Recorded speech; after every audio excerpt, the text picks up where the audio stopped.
So as it turns out, I have 8 minutes to walk to my car. It's like I'm 8 minutes away from my car. I walked that far away from my car while doing the last video.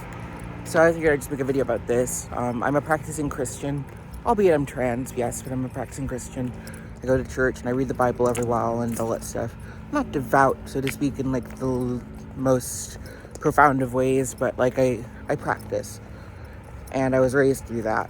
And I just want to say, I don't think that it's helpful for me, at least, to completely give myself away to that. Now, granted, submission, so to speak, is useful in certain practices spiritually because you don't want to think yourself out of things too much. But, like, at the same time, I feel like there's so much agony that comes out of religion that I have to recognize that people can live beyond that. I actually got into a bit of an imbroglio with a friend who was talking to me with his this organization, this new queer order, it's called, this organization that he was working on with this trans woman named Tranos, which is kind of a funny name, obviously. Her name is Cameron Black, right? And they basically took me for saying that I thought that that homosexuality was like some sort of icky thing.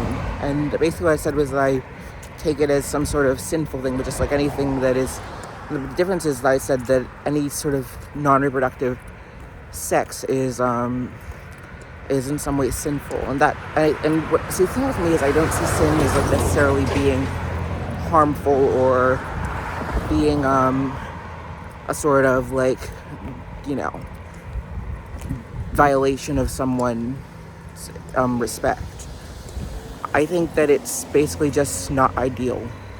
You know, that's basically what I'm getting at when I say that. I think that, but like nonetheless,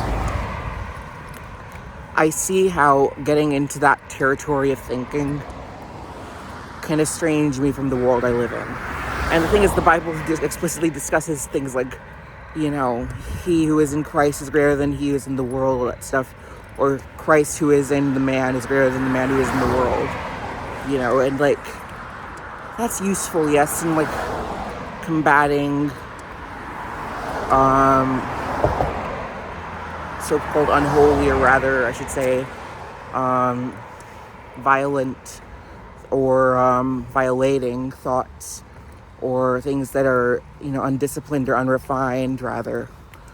Like, yeah, it's helpful to think that. It's helpful to recognize that, like, transient pleasures will not fuel you for the long term. It's helpful to recognize that. But at the same time, we all live in this damn world. So we have to enjoy it while we can. And God created it for ourselves even nonetheless. So we might as well enjoy what it brings us. We might as well enjoy our bodies. We might as well enjoy food. We might as well enjoy each other. Might as well enjoy our creations. Might as well enjoy our opportunity to create. You know, we might as well. But like,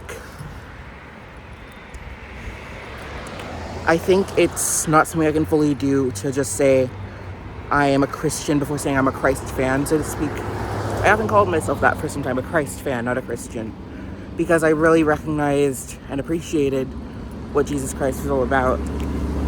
And I felt like religion around him was not the same. And I think that's the more important thing, to be honest, to be like that, to walk in Christ, rather than be able to call yourself a Christian. And I think a lot of people have it twisted around. So I have to keep that in mind.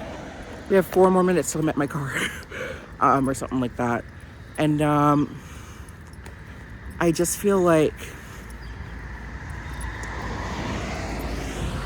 especially as a queer person, I have a tug that happens with me between myself and my sexuality or gender and the church. And it just becomes very antagonizing. And I don't want to live that way. So spiritually, I consider myself free. But I do consider myself a practicing Christian, because there are some things I value in the book. There are. Even something like the heart is deceitful above all things, which sounds like such a void statement in a world where you have to follow your heart. But it's like the heart is not meant to be submitted to. It's meant as a sign of what's behind it. That's what it means. That's what that statement means. So like there are things in that book that mean a lot and that are useful, and that's why some people follow it to this day, and have for thousands of years, and have fought battles over that. That's why. But like and so I do consider myself a Christian in that sense. I practice, I read, I abide by it to the best I can. But there are certain things where I have to go by my own needs and recognize other people's needs and be patient with myself just as I'm patient with other people, because we're all flesh and blood and we all are part of this mosaic that is life. It has to be that way. So I'm free in that. Not tethered, not hampered, not ignorant of, but free. Anyway, here's my car.